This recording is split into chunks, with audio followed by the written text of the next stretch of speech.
Italia la ribellione inizia nelle università e nelle scuole, per allargarsi a tutto il paese.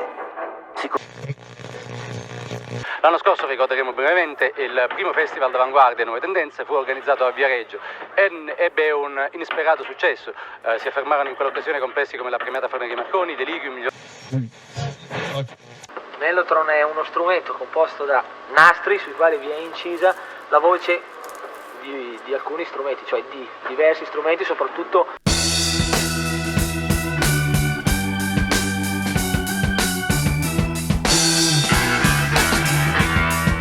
In Italia e nel mondo l'amore per il nostro progressive non è mai tramontato ed oggi è più vivo che mai, anche grazie alla rinnovata passione per il supporto che ha ospitato tutti i capolavori di quegli anni, ossia il vinile a 33 giri. Su un canale come questo non poteva quindi mancare un piccolo tributo a quell'era gloriosa della nostra musica, omaggiata a dovere dalla collana Prog Rock Italia di Universal. In questo mio viaggio mi farò accompagnare dai protagonisti dell'epoca ed altri ospiti illustri legati a doppio filo al progressive: Alvaro Fela dei Jumbo, Oliviero Lacagnina dei Latte e Miele, Giordano Casiraghi, Guido Bellachioma, Mox Cristadoro, I Logos ed ancora Alessandro Cutolo, Raffaele Cuccu e il curatore di questa collana per Universal Music Italia, ossia Davide Benetti.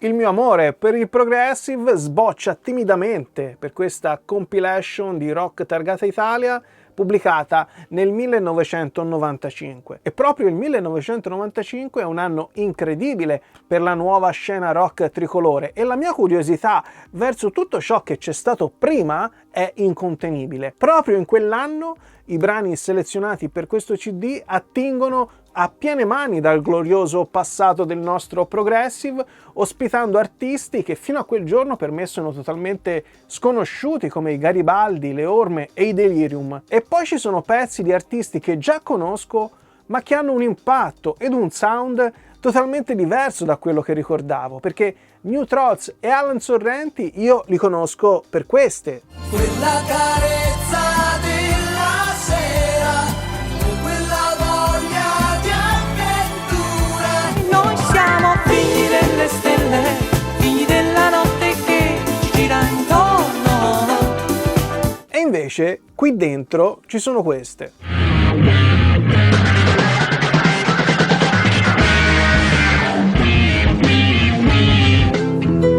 Vorrei conoscerti ma non so come chiamarti, vorrei seguirti ma la gente ti sommerge. Vorrei incontrarti è l'ultima canzone in scaletta e quando sul finale sfuma sono estasiato. Inizio ad ascoltarla a ripetizione e non solo perché in quel momento sono perso per una mia compagna di classe e immagino di dedicargliela, ma soprattutto perché la riconosco da subito come una ballata sublime, tanto che ad oggi rimane per me una delle più belle della musica italiana, prog e non, contenuta in questo album spettacolare. Per quanto riguarda la linea che io seguo, la linea musicale che io seguo, che possiamo dire d'avanguardia ma definire più che altro progressiva, cioè che cerca di andare oltre forme precise quali il jazz o il pop o lo stesso folk. Non mi ritengo assolutamente un folk singer, per esempio. Ma in un'epoca pre-internet, in cui la ricerca del passato non è alla portata di tutti, il mio colpo di fulmine per il progressive fatica a diventare amore, anche perché in casa ci sono solo dei vecchi 45 giri di Albano, Celentano e Morandi. Quasi tutti i miei coetanei si accontentano di quello che passa alla radio e quando è grassa apprezzano metal e grunge. Non ascoltano il rock italiano contemporaneo, figuriamoci il prog degli anni 70. Dura un'eternità.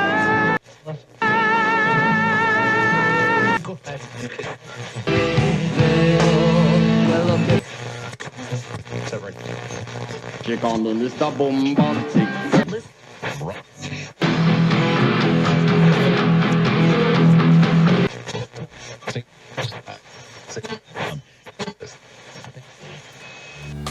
Come un ramo secco abbandonato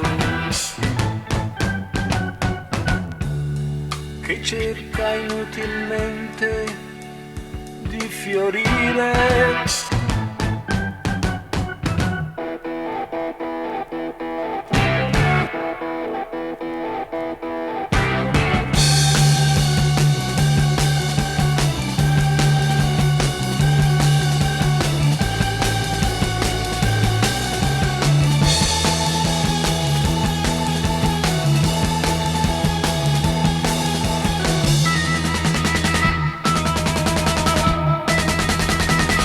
Passano gli anni, i gusti si ampliano e aumenta la mia esperienza di ascoltatore. La fiammella per il prog che era stata accesa da questa compilation è sempre rimasta attiva, anche se piuttosto debole. Ha però riacquistato forza e luminosità proprio grazie a questo canale, che mi ha fornito l'occasione di andare a studiarmi quegli anni, ascoltare i capolavori e i dischi ritenuti minori e quindi creare i presupposti per questo video, perché è proprio vero che non si smette mai di imparare se si ha voglia di farlo. Il 27 novembre 2020 arriva in tutti i negozi fisici ed online il primo volume di questa collana Prog Rock Italia, che è dedicato a Is del Balletto di Bronzo, un disco stratosferico, e non è un caso che io utilizzi questo aggettivo in questo video e lo scoprirete più avanti. Un cielo chiaro, cosa gli può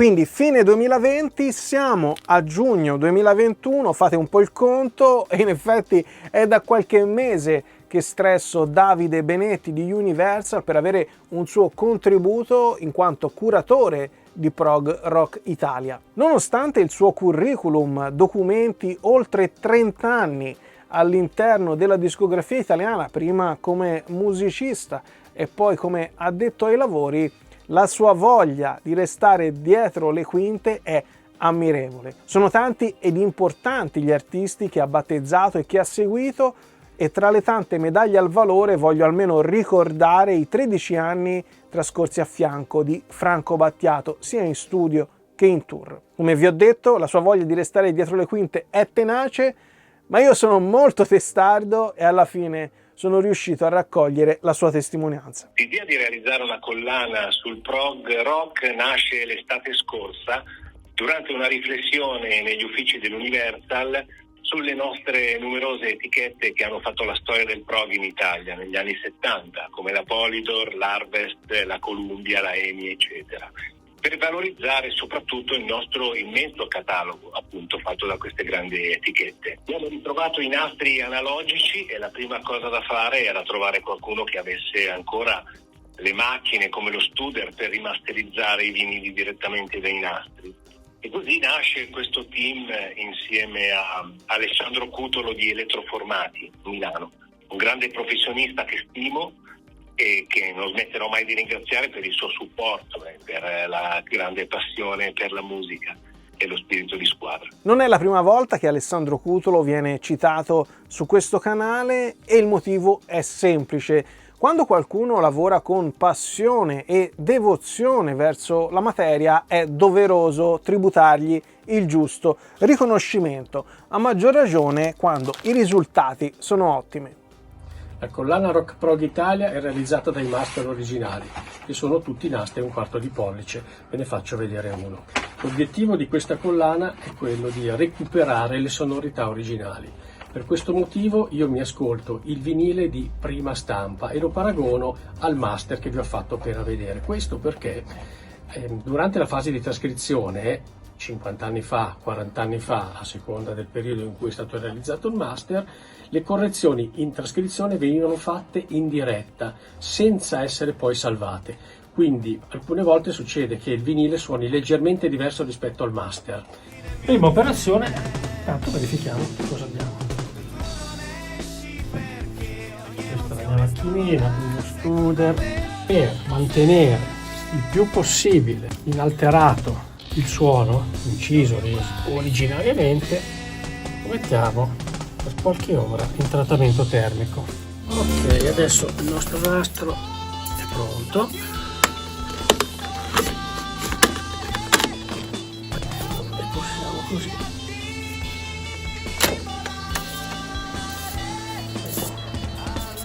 Questa macchina fa la prima operazione, che è quella di digitalizzazione. Quindi parte da qua il nastro e entra nel convertitore, nel prisma, e dal prisma va nel nostro Mac. Questo è l'acetato. L'acetato è un disco di alluminio ricoperto di una vernice un po' speciale, su cui noi effettuiamo l'incisione originaria per ottenere le matrici per la stampa di un disco in vinile. Dopo l'acetato abbiamo una prima fase di sgrassatura, quindi viene immerso in un liquido moderatamente sgrassante. Il nostro obiettivo è arrivare a questa è una matrice 100% nickel. Perché il nickel si attacchi sull'acetato è necessario un substrato. Noi tiriamo un substrato di argento e una volta che l'acetato è argentato verrà inserito in un bagno galvanico. Io estrarrò dal bagno galvanico e separerò quindi l'acetato dal nickel che si è accumulato. Controllato il positivo, di nuovo nel bagno galvanico per ottenere finalmente lo stampatore, che è il negativo finale. Con quel negativo noi cominciamo il passaggio. Da questo materiale che viene creata una pastiglia, o cake come si dice in linguaggio più tecnico. La pressa è da una parte alta e una parte bassa, quindi tu hai la pastiglia che ti arriva a 180 gradi, stampatore lato A, stampatore lato B, etichetta, la pressa chiude e tu ottieni il vinile. Sì, oltre a ritrovare i nastri analogici, siamo riusciti a mettere a disposizione del pubblico anche gli artwork che riproducono perfettamente le versioni originali, comprese le etichette sul disco che solitamente nelle ristampe standard vengono poi modernizzate. Abbiamo utilizzato 2 obi stripe, uno sul fronte e uno sul retro, per arricchire di descrizioni, per inserire anche vari barcode, diciture legali, eccetera, e un QR code che rimanda al sito, un sito creato apposta che è www.progrockitalia.com. E direi che parte da questi 2 capisaldi, cioè il ritrovamento dei nastri e gli artwork, che inizia questa nuova avventura, questa collana di prog rock che non è mai stata realizzata prima d'ora in Italia con la cura di tutti i dettagli. Questa è la ristampa che la Universal ha fatto pochissimo tempo fa del primo LP dei Latte e Miele, Passio secondo Matteo. Hanno fatto un lavoro egregio, devo dire la verità, perché intanto l'hanno presi, i brani sono stati tutti ripresi dai nastri originali, perché la Universal ha ereditato quelli che erano i nastri originali della Phonogram, in questo caso della Polydor, e li hanno ripuliti, per cui il suono è eccezionale. Hanno fatto un lavoro molto bello anche per quanto riguarda la parte grafica, che è uguale, identica, è proprio tutto quanto come era nel 73. E per cui la grammatura del disco poi è eccezionale, devo dire la verità, è pesante, per cui quando si va a metterlo sul piatto poi il suono ovviamente è una cosa unica, e devo ringraziare Universal perché ha fatto veramente un lavoro di recupero enorme. Ed è proprio così, mai prima d'ora il nostro Progressive ha ricevuto un trattamento del genere. E prima di darvi un altro piccolo assaggio della resa sonora di questa collana devo ricordare dei dettagli fondamentali. Per ogni titolo pubblicato esistono 3 versioni. Quella con vinile nero si trova in tutti gli store online ed in tutti i negozi di dischi e le copie a disposizione sono 899. La versione con vinile colorato e il test pressing si trovano esclusivamente sul sito progrockitalia.com, rispettivamente limitati e numerati a 99 e 50 copie. Tutte queste edizioni hanno vinile 180 grammi con busta interna antistatica e busta esterna richiudibile. Insomma, considerando anche questi dettagli, ci troviamo di fronte al ben godi per ogni appassionato ed ogni collezionista. E un raggio mi baciava, mi colse il grigio piombo di un uomo senza volto. Cercai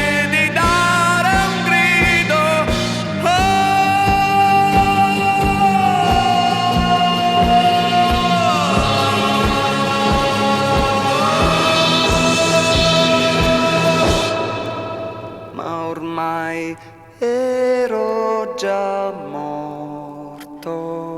Come dico spesso, oltre al lato tecnico di una pubblicazione, dobbiamo assolutamente considerare il contenuto artistico di un'opera e da questo punto di vista il prog, o meglio il pop, perché è così che viene etichettato all'inizio, ha da regalarci una marea di meraviglie. Prima di delineare rapidamente quali sono state le caratteristiche fondamentali di quel movimento, facciamo qualche passo indietro esaminando altrettanto rapidamente l'evoluzione delle produzioni italiane. Nella seconda metà degli anni 50 il nostro rock and roll è una copia sbiadita, edulcorata di quello dei padri americani. I giovani italiani, che sono finalmente presi in considerazione come categoria in quanto potenziali consumatori grazie al nuovo boom economico, sono certamente incuriositi e galvanizzati dai baci al sapore di rock e dagli urlatori per i quali spendono le paghette in 45 giri. Ma è soprattutto col beat degli anni 60 che il mercato discografico li identifica come gli acquirenti su cui puntare. 3, 2, 1!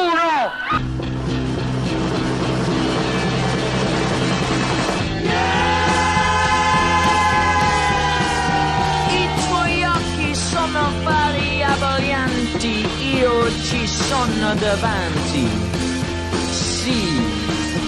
Fin qui, artisticamente parlando, si tratta per lo più di modelli copiati e incollati dall'estero e lo dimostra il fatto che buona parte dei successi a 45 giri sono in realtà delle cover, dichiarate o no, tradotte nella nostra lingua per arrivare a più persone possibili, visto che la dimestichezza con l'inglese è quasi nulla. Poi, nuovamente, da oltreoceano parte il treno della psichedelia, ma da noi non attacca, fa capolino con le stelle di Mario Schifano, ma è qualcosa per pochissimi e si risolve rapidamente.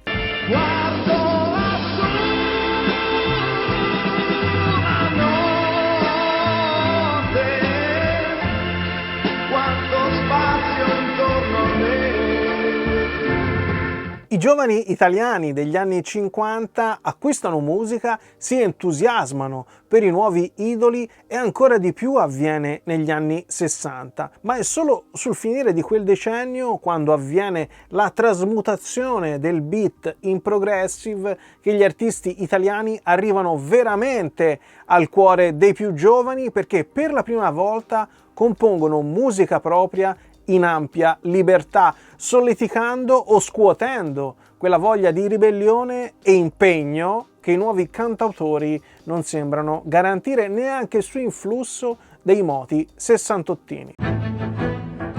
Il vento della contestazione accelera la storia.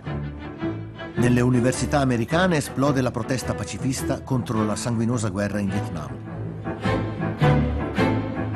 In Italia la ribellione inizia nelle università e nelle scuole per allargarsi a tutto il paese.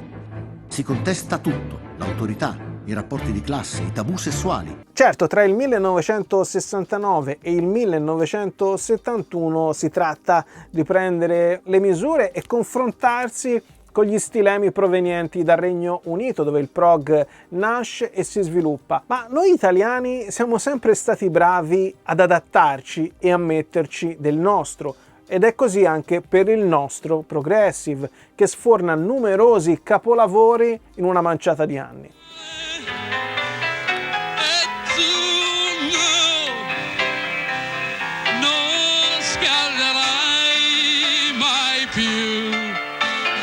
La tua lancia per ferire l'orizzonte, per spingerti al di là, per scoprire ciò che solo Dio sa. Hai perso tutto ormai, il volto intorno a te, la vita che tu hai è niente. Chiudi gli occhi tuoi e vivi insieme a te un attimo di tutto e via.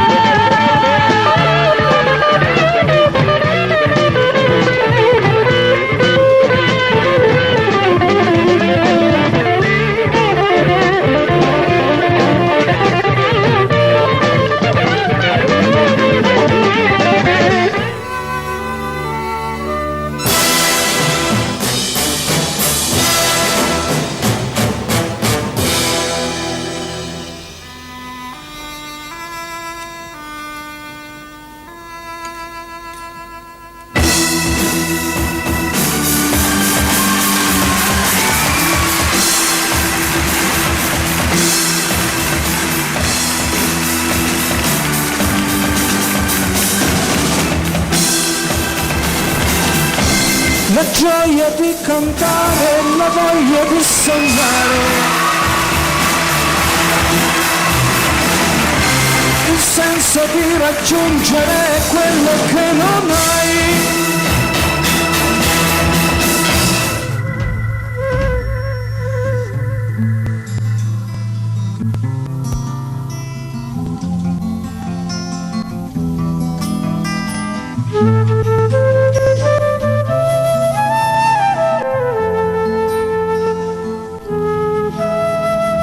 La carrozza te ne già,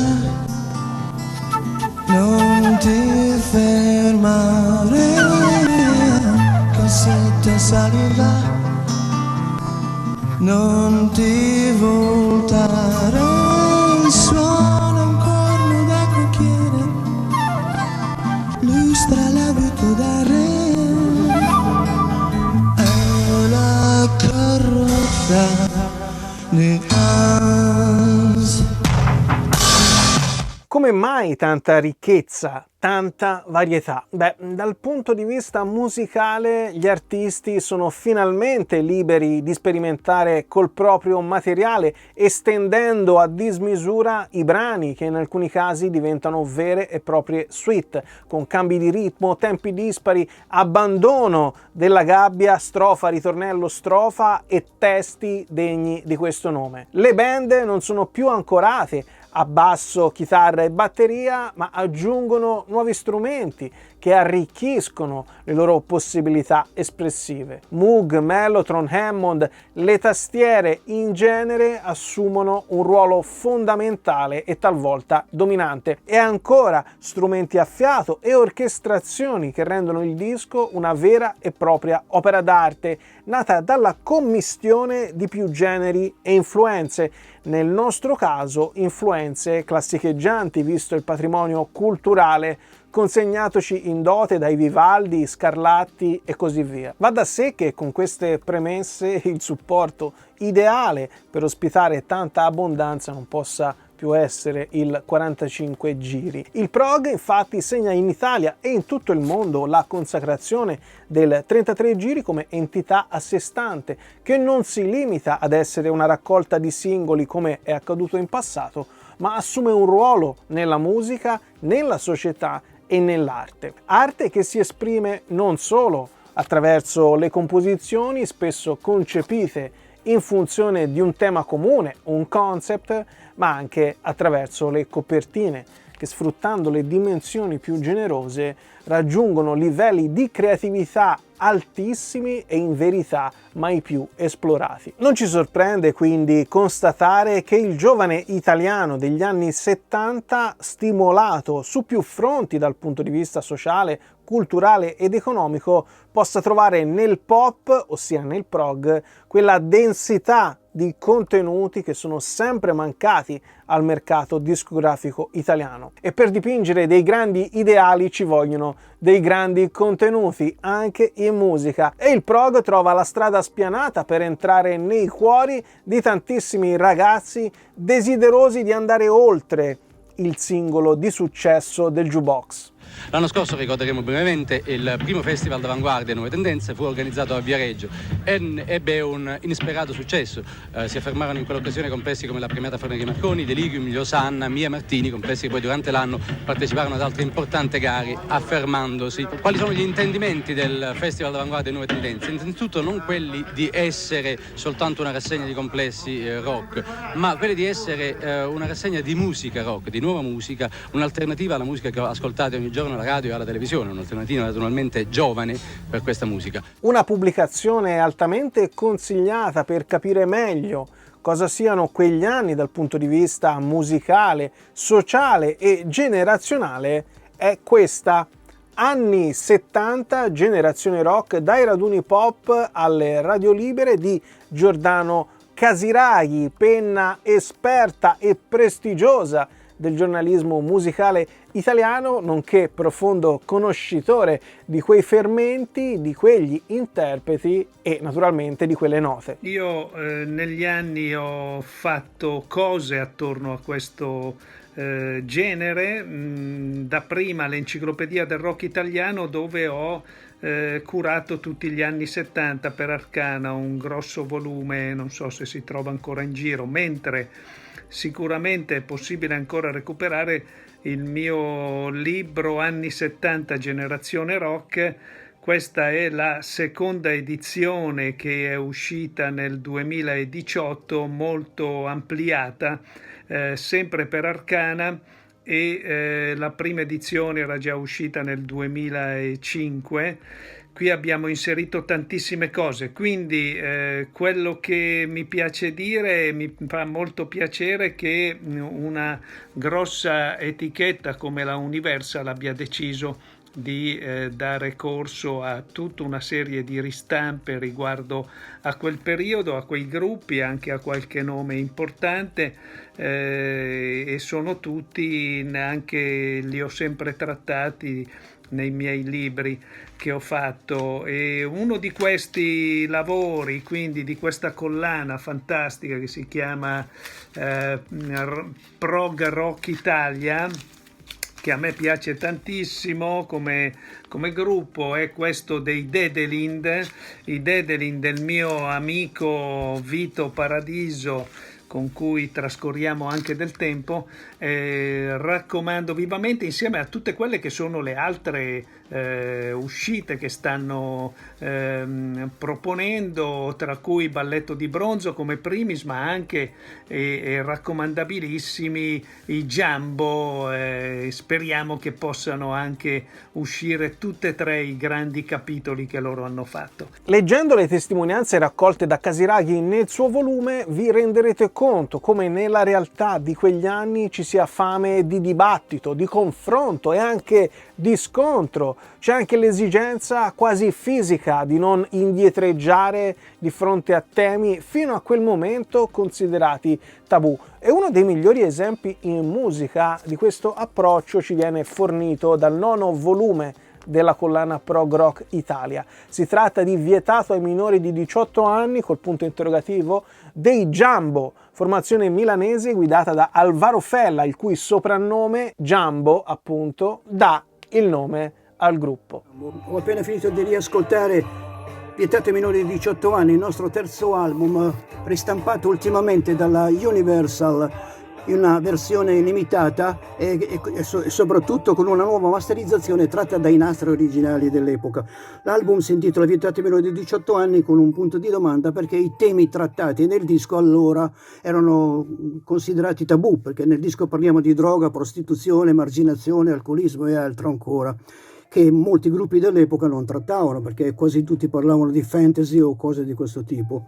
Il disco fu registrato in uno studio nuovo della Phonogram in Piazza Cavour a Milano, e mentre noi registravamo questo album stavano montando un nuovo banco a 16 piste. Altra cosa, noi in incisione abbiamo avuto l'occasione in questo studio di usare dei nuovi strumenti che solitamente dal vivo non usavamo, come il mellotron, il sintetizzatore, le campane tubolari e altro ancora. Altra cosa ancora, avevamo un nuovo batterista che aveva sostituito il precedente che aveva smesso di suonare. Il nuovo batterista si chiamava Tullio Granatello, mentre il precedente Vito Balzano, e questo ci ha permesso di fare arrangiamenti più complicati, più studiati, più diversi comunque da quello che avevamo fatto in precedenza. E niente, io mi auguro che voi avete l'occasione di avere fra le mani il disco e di ascoltarlo, e vedrete che non vi pentirete, perché è veramente qualcosa di diverso dalle solite cose di quegli anni, insomma, almeno spero che sia così. Grazie a tutti e buon ascolto, ciao! Avevo 7 anni quella volta che in colonia bagnai il letto. Mi fecero percorrere il lungo corridoio che portava alle docce, tirandomi per le orecchie, schernito da tutti e nudo.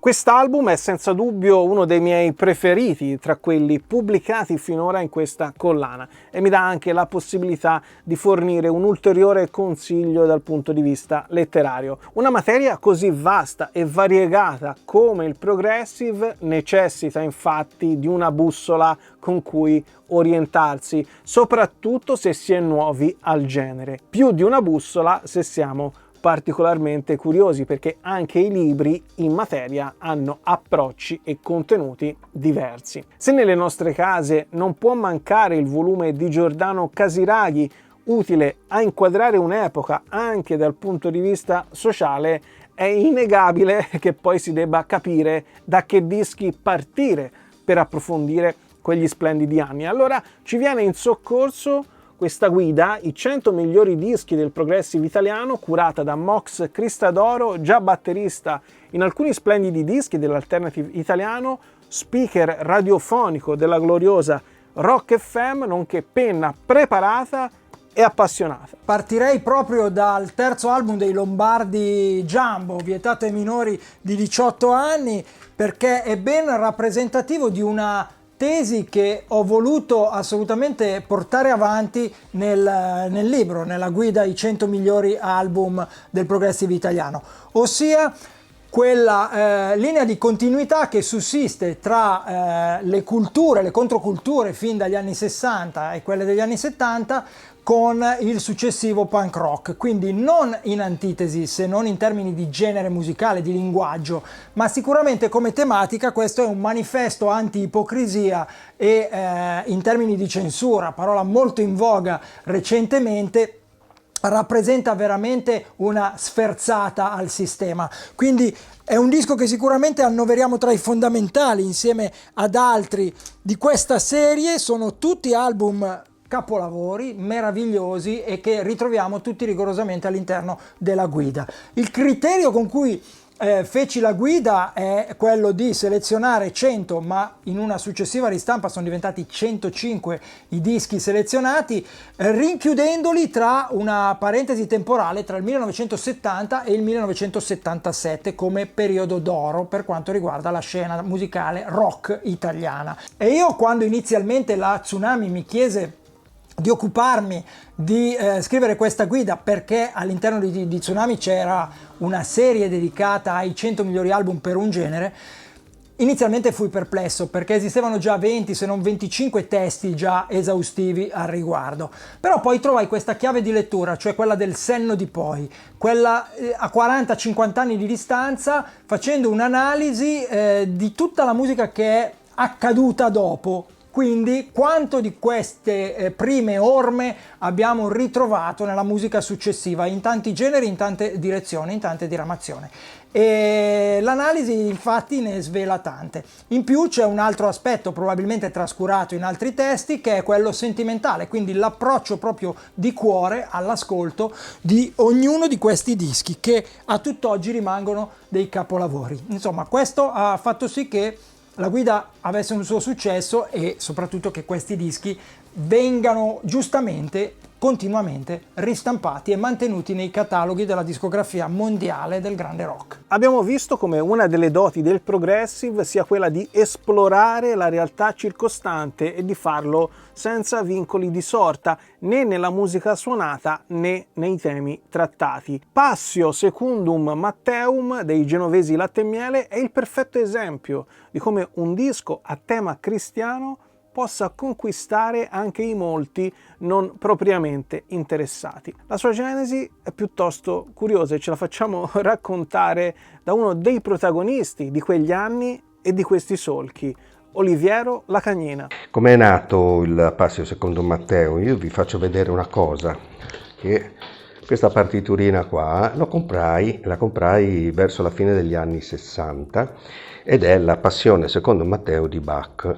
Io l'avevo comprata assieme a una registrazione di quell'epoca e la sapevo a memoria in pratica. E allora cosa successe? Quando andammo alla Phonogram abbiamo avuto solo un colloquio, non abbiamo fatto il solito provino. I provini li avevamo fatti prima, Durium, Fonit, eccetera. Io, Marcello, Alfio e Aldo Lombardo, che era il nostro manager, ci siamo seduti lì e abbiamo detto: ma noi potremmo fare una passione secondo Matteo, come quella di Bach, però fatta in modo rock. E la cosa bella, ci dissero di sì. Non avevamo niente di pronto, per cui ci siamo dovuti catapultare poi a casa mia. Io e Marcello abbiamo scritto in una settimana tutto quanto.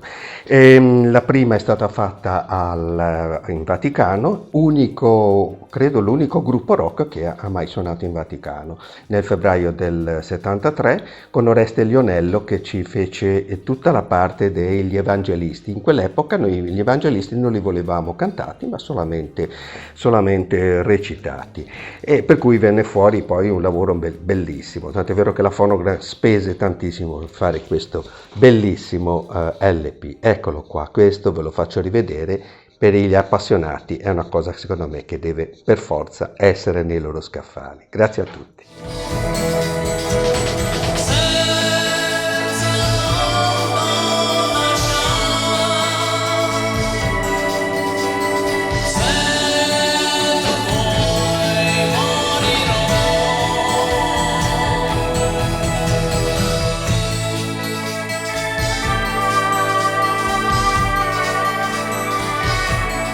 Sarebbe stupido fare finta che prima di questa collana non siano esistite ristampe progressive, soprattutto negli ultimi anni. Mi viene da pensare a quelle di BTF e a quelle approdate in edicola con De Agostini, ed è anche grazie a quelle ristampe se l'interesse per il genere si è mantenuto più vivo che mai e in alcuni casi fortunati è sbocciato per la prima volta. Ma sarebbe altrettanto ingiusto non evidenziare quanto questa collana di Universal sia da considerarsi il metro di paragone, il punto di riferimento, non solo per le ristampe dedicate al prog, ma per ogni ristampa prodotta quantomeno in Italia, e non solo per la cura nell'artwork e nei dettagli del confezionamento, ma anche per la qualità audio apprezzata anche da chi quei dischi li ha concepiti, come Oliviero Lacagnina e Alvaro Fella, e chi meglio di loro può garantirci la fedeltà sonora all'opera originale e il grande lavoro di restauro effettuato.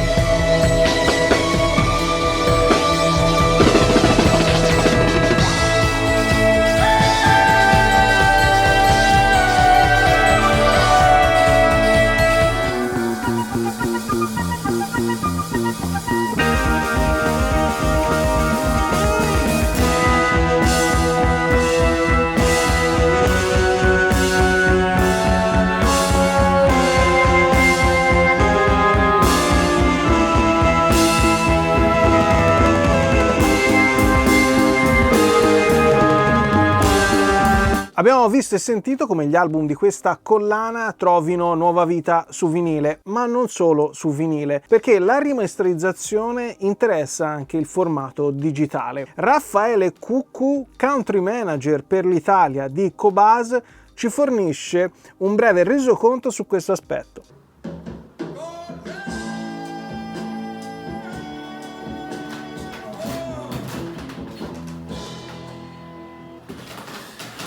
Salve amici di Vinicamente, il caro Johnny ha chiesto a noi di Cobase un piccolo contributo in occasione della collana di ristampe del prog italiano fatta da Mercury Universal assieme a Prog Rock Italia, alla quale abbiamo collaborato in tutto questo periodo.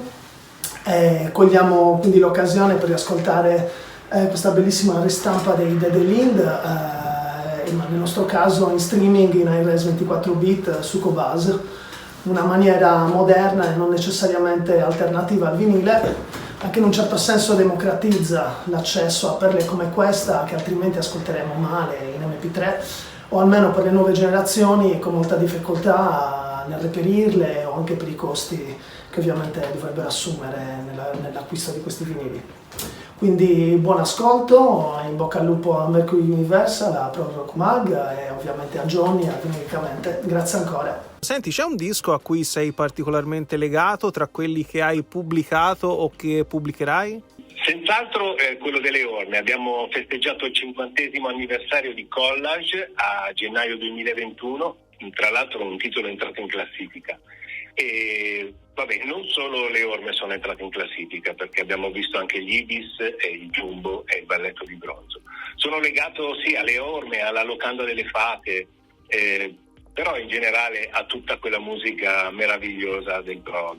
Come ho detto all'inizio, la collana Prog Rock Italia è stata la molla che mi ha spinto a creare questo video. Il primo dedicato ad un genere che ci ha reso riconoscibili e apprezzati in tutto il mondo. E allora, dopo che il prog ha entusiasmato e coinvolto così tanti ascoltatori negli anni 70 e dopo che ha resistito allo scorrere del tempo grazie alla grande qualità di quei dischi, viene naturale chiedersi quale sia lo stato di salute del prog italiano odierno. E chi meglio di Guido Bellachioma può rispondere alla mia domanda? Il fondatore e direttore di Prog Italia, è il massimo esperto in materia e la sua rivista è una bella realtà che da 6 anni riscuote grande successo tra gli appassionati, un successo più che meritato. Ciao, sono Guido Bellachioma, sono il direttore di Prog Italia, la rivista che vedete, il numero 36 che è nelle edicole adesso, è fuori dal giugno 2015 e poi simboleggia lo stato di salute del rock progressivo italiano. Se riusciamo a stare in edicola dal giugno 2015 a oggi significa che è abbastanza vivace.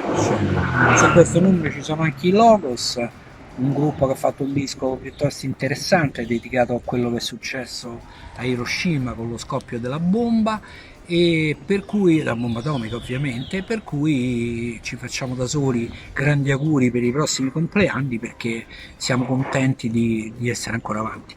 Questo è il disco dei Dive Project, è uscito 12 giugno, quindi oggi mentre sto registrando questa cosa, per il Record Store Day. Racconta la storia del rock italiano e non solo, quello che può essere identificato col rock progressivo. Ci sono tanti musicisti, da Emilio Stratos a Gianni Innocenzi, Francesco Isola batteria, Davide Versione alle tastiere, tantissimi altri, per cui se amate questo tipo di musica e volete un disco sincero che è fatto con grande passione, ascoltate Stratosferico di Dive Project. Ciao! Dei Logos vi ho già parlato in un video dedicato ai miei ultimi acquisti e come avete potuto notare non sono il solo ad averli apprezzati. Questo è il motivo per cui ho scelto loro come rappresentanti del prog italiano odierno, naturalmente senza mancare di rispetto a tutte le altre band attive con più o meno successo e ho scelto i Logos anche per il loro background, visto che nascono come cover band proponendo brani storici degli anni 70, soprattutto del Banco del Mutuo Soccorso e delle Orme.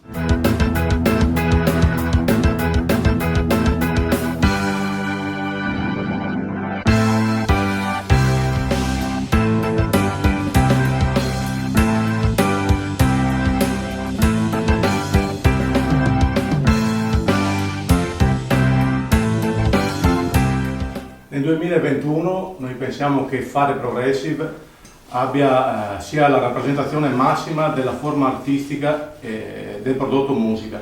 Abbiamo scelto questa musica appunto perché è un'espressione alta di quello che noi pensiamo che sia arte.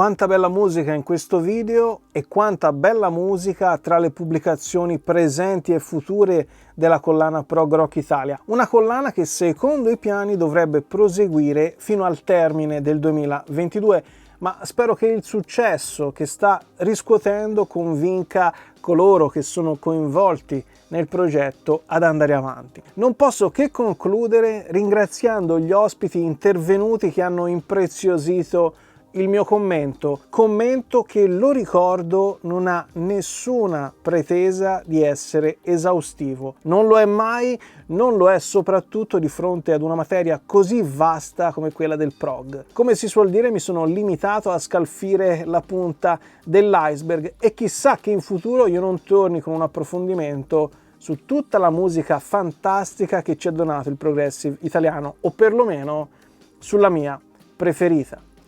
A presto e buoni ascolti.